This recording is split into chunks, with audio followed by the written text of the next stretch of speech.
हैदराबाद जल रहा है और कोई नहीं सुन रहा है इन बेजुबानों की पुकार।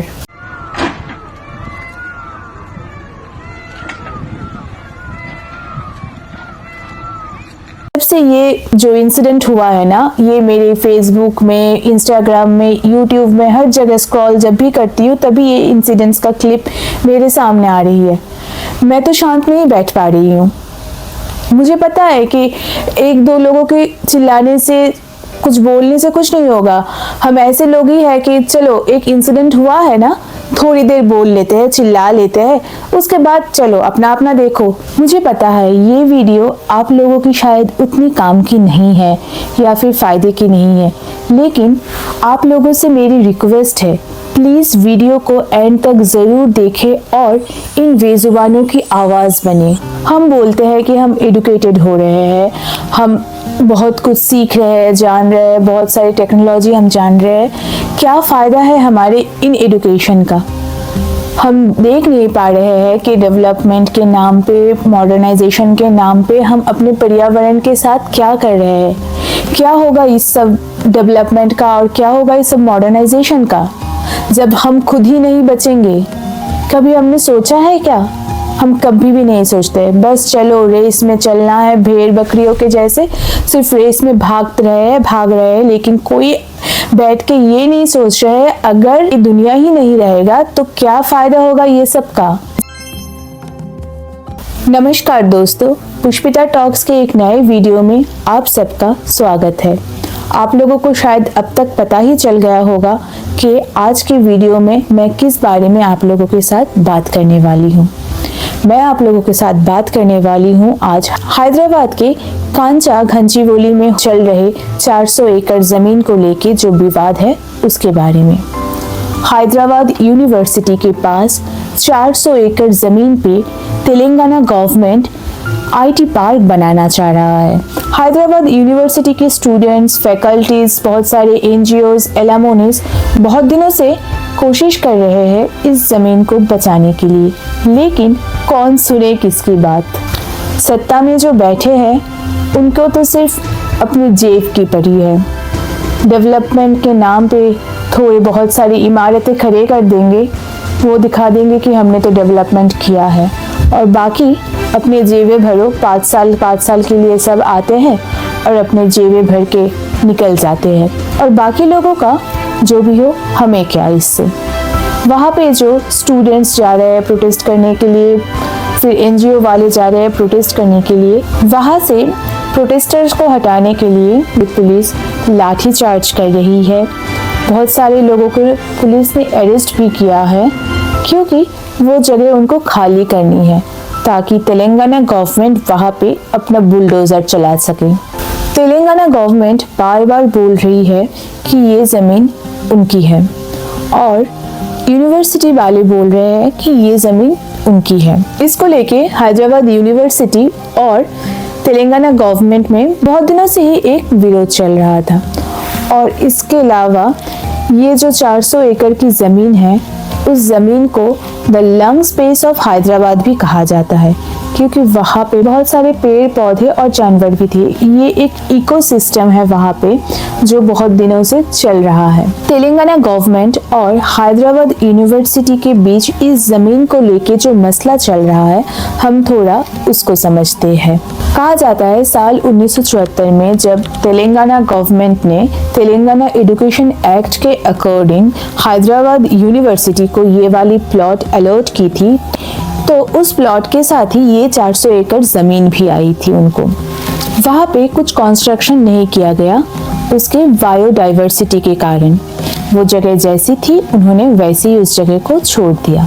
2003 में एफ्रो एशियन गेम्स हुआ था घंचीवोली स्पोर्ट्स कॉम्प्लेक्स में और वो बहुत ही सक्सेसफुल था। फिर 2004 में तेलंगाना गवर्नमेंट ने स्पोर्ट्स फैसिलिटीज डेवलपमेंट के लिए IMG एकेडमिक्स प्राइवेट लिमिटेड को ये वाली 400 एकड़ ज़मीन अलॉटेड की।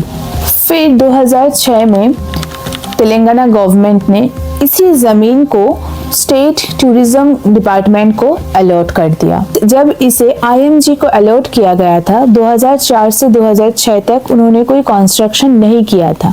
तो फिर तेलंगाना गवर्नमेंट ने इसी ज़मीन को फिर से तेलंगाना टूरिज्म डिपार्टमेंट को दे दिया। फिर IMG एकेडमिक्स प्राइवेट लिमिटेड ने तेलंगाना गवर्नमेंट के अगेंस्ट कोर्ट केस कर दिया इसके वजह से, क्योंकि एक बार आपने अगर किसी ज़मीन या कुछ भी किसी के नाम पे अलॉट कर दिया है तो आप दोबारा से उस ज़मीन को किसी दूसरे के नाम पे अलॉट नहीं कर सकते उनके साथ बात किए बिना।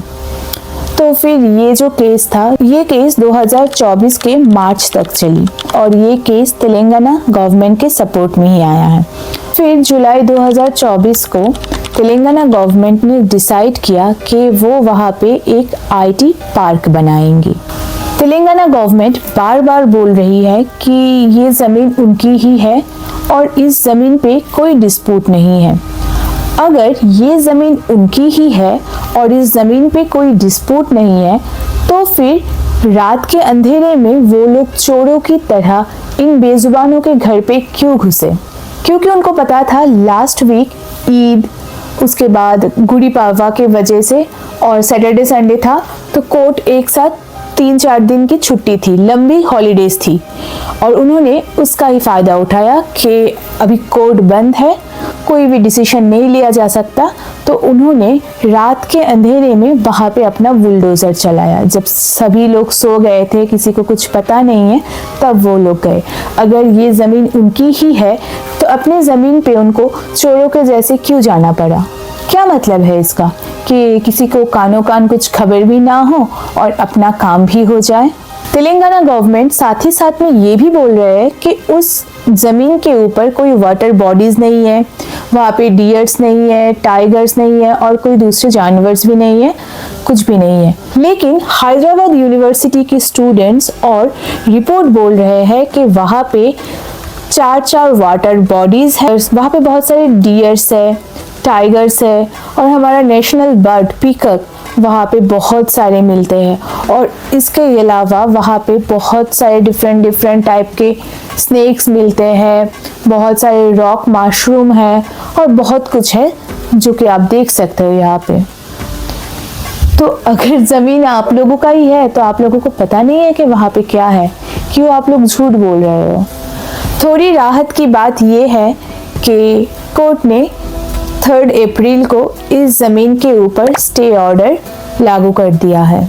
अभी फिर तेलंगाना गवर्नमेंट ये बोल रहे हैं कि ठीक है, हम इस 400 एकड़ ज़मीन को छोड़ देंगे, साथ ही साथ में जो हैदराबाद यूनिवर्सिटी का है उसको भी हम यहाँ से शिफ्ट करके दूसरे जगह लेके जाएंगे और ये पूरा जो एरिया है ऑलमोस्ट 2300 एकर्स का ये पूरा एरिया है, उस सब में हम पे अभी इको पार्क बनाएंगे। मीन्स क्या है ये सब? वो बच्चे प्रोटेस्ट कर रहे थे कि आप लोग इस जगह को ना तोड़ो और अभी आप लोग बोल रहे हो कि आप लोग इस 400 एकड़ ज़मीन को छोड़ दोगे और जो यूनिवर्सिटी एरिया है उस एरिया में आप लोग इको पार्क बनाओगे। आप लोग ही बताइए क्या मतलब है इसका? हमारे देश के लोग अगर जागरूक होते तो कोई औकात नहीं होती इन पॉलिटिशियंस की और इन बाबू लोगों की कि वो लोग ये सब करें। हम खुद ही जागरूक नहीं हैं, हमें पता ही नहीं है कि क्लाइमेट चेंज के वजह से क्या हाल हो रहा है हमारे देश का। क्या आप लोगों को पता है जो मेजर कंट्रीज़ है जो क्लाइमेट चेंज के द्वारा इफ़ेक्टेड हो रहे हैं उनमें से 5 मेजर कंट्रियों में से इंडिया एक है। 2024 एक ऐसा साल था जिस साल में दिन प्रतिदिन गर्मी बढ़ती ही गई है अपने पिछले दिनों से। हीट वेव, फ्लड्स, सूखा सब कुछ हो रहा है, लेकिन हमें क्या? हम तो अपना काम करते रहेंगे, हमें नहीं पॉलिटिशियंस करेंगे, गवर्नमेंट करेंगे। अरे हमें खुद जागना होगा तब जाके गवर्नमेंट जागेंगी।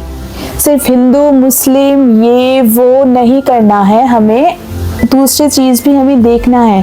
थोड़ा जागिए, थोड़ा देखिए। आप लोगों को पता नहीं है कि 2025 साल और कितना भयंकर होने वाला है।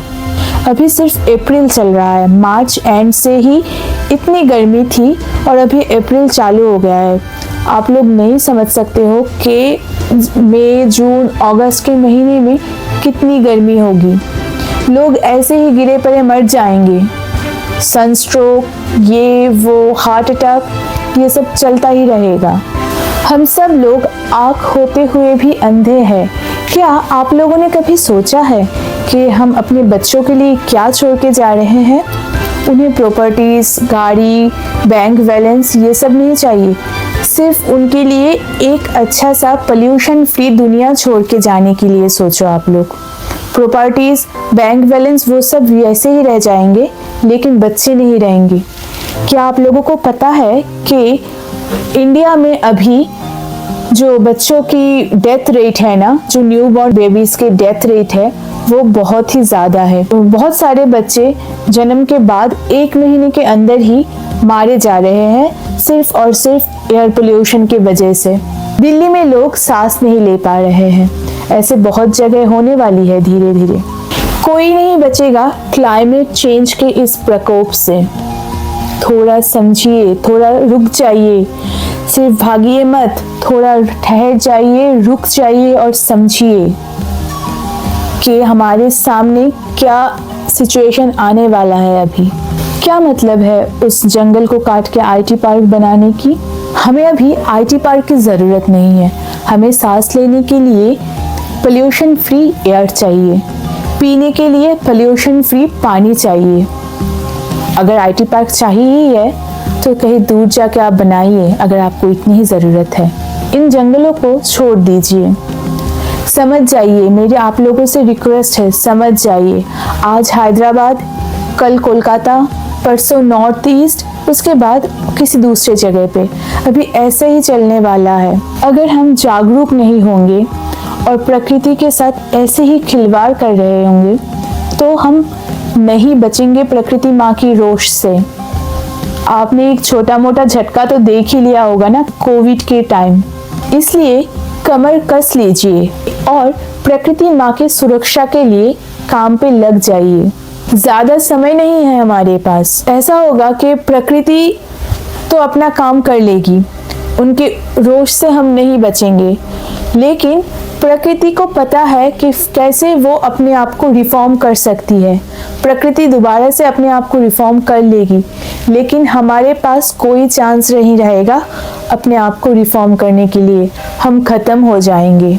तो प्लीज़ जाग जाइए, प्लीज़ जाग जाइए, अपने लिए, अपने बच्चों के लिए जाग जाइए और इस प्रकृति को बचाने के लिए आगे आइए। समझ जाइए ये बात कि प्रकृति माँ के सामने हमारी कोई औकात नहीं है।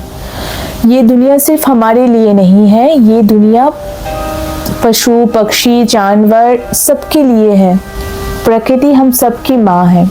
और जैसे कि हम लोग घर में भी देखते हैं कि कोई बच्चा अगर थोड़ा दुर्बल हो तो माँ उस पर ज़्यादा ध्यान देती है। अगर हम प्रकृति माँ के उन बेजुबान बच्चों के साथ छेड़छाड़ करना ना छोड़ें तो फिर माँ हमें नहीं छोड़ेंगी। अगर आपको भी ये सिचुएशन दुख दे रही है, सोचने पे मजबूर कर रही है, तो इस वीडियो को ज़्यादा से ज़्यादा लोगों तक शेयर कीजिए। उनको समझाइए कि हमारे पास ज़्यादा टाइम नहीं है। अभी हमें अपने छोटे से घर को नहीं, हमारा जो सबसे बड़ा घर है, हमारी ये पृथ्वी, उसे हमारी ज़रूरत है। हम सबको उसकी सुरक्षा की ज़रूरत है। अगर अभी नहीं तो कभी नहीं। हमारे पास ज़्यादा टाइम नहीं है।